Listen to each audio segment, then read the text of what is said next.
Kitab 1 Raja-Raja. Raja Daud telah tua dan lanjut umurnya, dan biarpun ia diselimuti, badannya tetap dingin. Lalu para pegawainya berkata kepadanya, "Hendaklah dicari bagi tuanku raja seorang perawan yang muda, untuk melayani dan merawat raja. Biarlah ia berbaring di pangkuanmu, sehingga badan tuanku raja menjadi panas." Maka di seluruh daerah Israel dicarilah seorang gadis yang cantik, dan didapatlah Abishag, gadis Sunem, lalu dibawa kepada raja. Gadis itu amat cantik, dan ia menjadi perawat raja dan melayani dia. Tetapi raja tidak bersetubuh dengan dia. Lalu Adonia, anak Hagit, meninggikan diri dengan berkata, "Aku ini mau menjadi raja."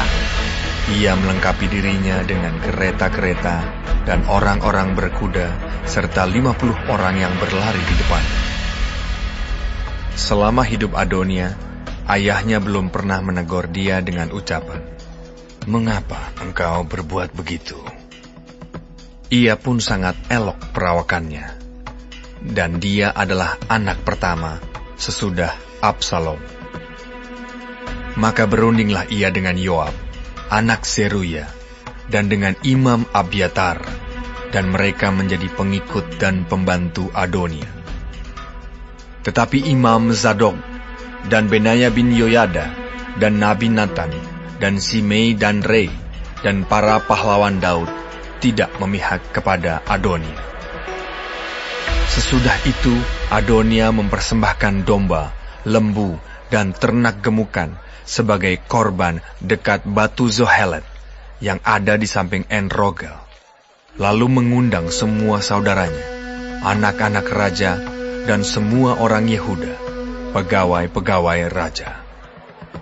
Tetapi Nabi Nathan dan Benaya dan para pahlawan dan Salomo adiknya tidak diundangnya. Lalu berkatalah Nathan kepada Batsheba, ibu Salomo, "Tidakkah engkau mendengar bahwa Adonia anak Hagit telah menjadi raja, sedang tuan kita Daud tidak mengetahuinya? Karena itu, baiklah ku beri nasihat kepadamu, supaya engkau dapat menyelamatkan nyawamu dan nyawa anakmu Salomo. Pergilah masuk menghadap Raja Daud dan katakan kepadanya, bukankah tuanku sendiri, ya rajaku, telah bersumpah kepada hambamu ini, anakmu Salomo akan menjadi raja sesudah aku, dan dialah yang akan duduk di atas tahtaku. Mengapakah sekarang Adonia menjadi raja? Dan selagi engkau berbicara di sana dengan raja, aku pun akan masuk pula dan menyokong perkataanmu itu." Jadi masuklah Batsheba menghadap raja ke dalam kamarnya.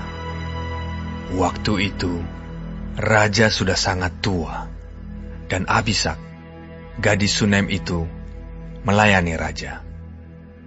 Lalu Batsheba berlutut dan sujud menyembah kepada raja. Raja bertanya, "Ada yang kau ingini?" Lalu perempuan itu berkata kepadanya, "Tuanku sendiri telah bersumpah demi Tuhan Allahmu kepada hambamu ini, anakmu Salomo akan menjadi raja sesudah aku, dan ia akan duduk di atas tahtaku. Tetapi sekarang, lihatlah, Adonia telah menjadi raja, sedang tuanku raja sendiri tidak mengetahuinya. Ia telah menyembelih banyak lembu, ternak gemukan, dan domba, dan telah mengundang semua anak raja dan Imam Abiatar dan Yoab, panglima itu. Tetapi hambamu Salomo tidak diundangnya. Dan kepadamu lah ya Tuanku Raja, tertuju mata seluruh orang Israel, supaya Engkau memberitahukan kepada mereka siapa yang akan duduk di atas tahta Tuanku Raja sesudah Tuanku. Nanti aku ini dan anakku Salomo dituduh bersalah. Segera sesudah Tuanku Raja mendapat perhentian bersama-sama dengan nenek moyangnya. Selagi Batsheba berbicara dengan raja, datanglah Nabi Nathan. Diberitahukan kepada raja. Itu ada Nabi Nathan. Masuklah ia menghadap raja, lalu sujud menyembah kepada raja dengan mukanya sampai ke tanah.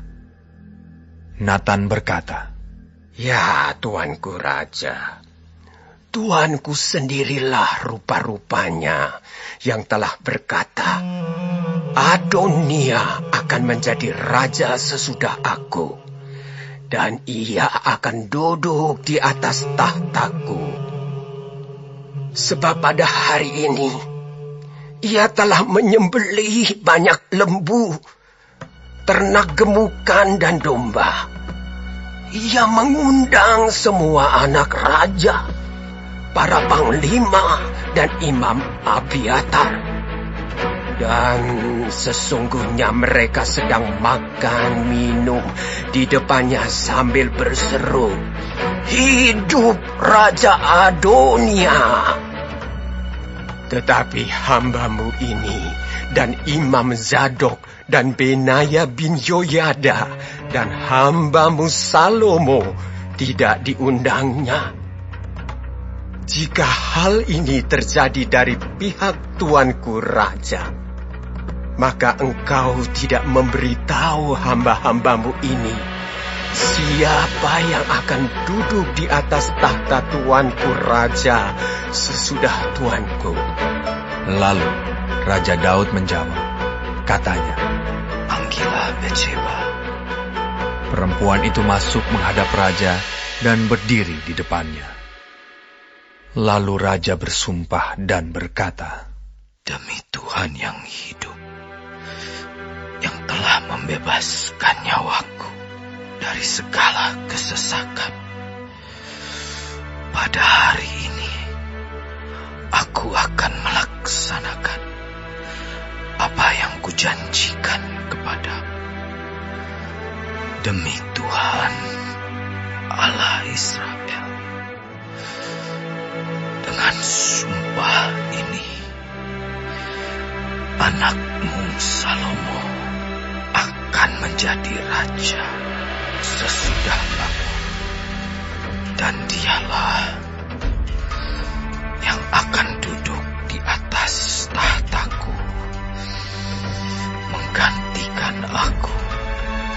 Lalu Batsheba berlutut dengan mukanya sampai ke tanah. Ia sujud menyembah kepada raja dan berkata, Hidup Tuanku Raja Daud untuk selama-lamanya. Lagi kata Raja Daud, Panggillah Imam Zadok, Nabi Nathan, dan Benaya bin Yoyada. Mereka masuk menghadap raja, dan raja berkata kepada mereka, Bawalah para pegawai tuanmu ini, naikkan anakku Salomo ke atas bagal betina kendaraanku sendiri, dan bawa dia ke Gihon. Imam Zadok dan Nabi Nathan harus mengurat dia di sana, menjadi raja atas Israel. Kemudian kamu meniup sangkakala dan berseru, Hidup Raja Salomo.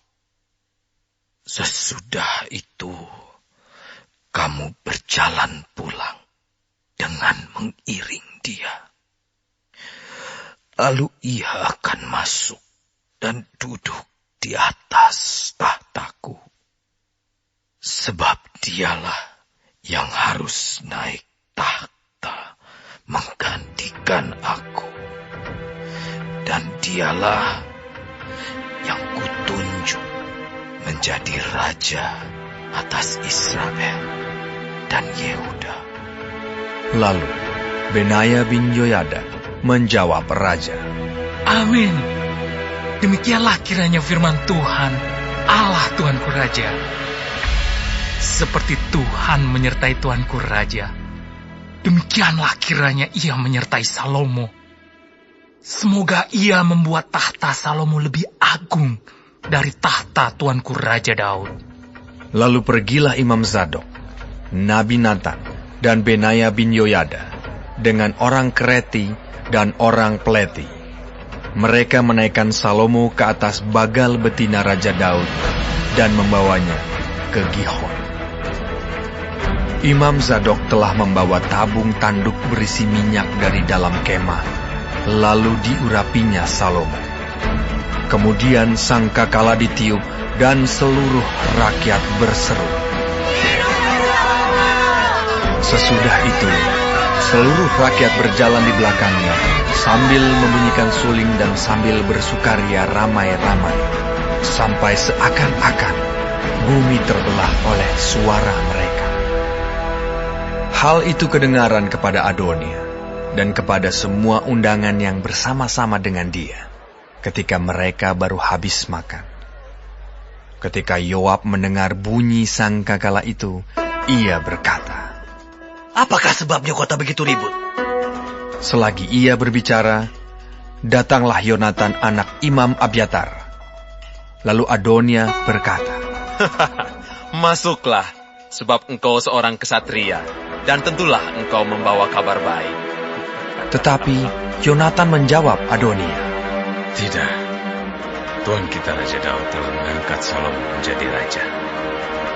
Raja telah menyuruh supaya Imam Zadok dan Nabi Natan dan Benaya bin Yoyada dengan orang Kreti dan orang Pleti menyertai Salomo, dan mereka menaikkan dia ke atas bagal betina raja. Imam Zadok dan Nabi Natan mengurapi dia di Gihon menjadi raja. Dan dari sana mereka sudah pulang dengan bersukaria, sehingga kota menjadi ribut. Itulah bunyi yang kamu dengar tadi. Salomo sekarang duduk di atas tahta kerajaan. Juga pegawai-pegawai raja telah datang mengucap selamat kepada Tuan kita Raja Daud dengan berkata, Kiranya Allahmu membuat nama Salomo lebih masyhur daripada namamu, dan tahtanya lebih agung daripada tahtamu. Dan raja pun telah sujud menyembah di atas tempat tidurnya. Dan beginilah katanya, Terpujilah Tuhan Allah Israel, yang pada hari ini telah memberi seorang duduk di atas tahtaku, yang aku sendiri masih boleh saksikan. Maka semua undangan Adonia itu terkejut, lalu bangkit dan masing-masing pergi menurut jalannya. Takutlah Adonia kepada Salomo, sebab itu ia segera pergi memegang tanduk-tanduk mezbah. Lalu diberitahukanlah kepada Salomo, Ternyata Adonia takut kepada Raja Salomo, dan ia telah memegang tanduk-tanduk mezbah, serta berkata, Biarlah Raja Salomo lebih dahulu bersumpah mengenai aku, bahwa ia takkan membunuh hambanya ini dengan pedang. Lalu kata Salomo, Jika ia berlaku sebagai kesatria, maka sehelai rambut pun dari kepalanya tidak akan jatuh ke bumi. Tetapi jika ternyata ia bermaksud jahat, haruslah dia dibunuh. Dan Raja Salomo menyuruh orang menjemput dia dari mezbah itu. Ketika ia masuk, sujudlah ia menyembah kepada Raja Salomo. Lalu Salomo berkata kepadanya, Pergilah ke rumahmu,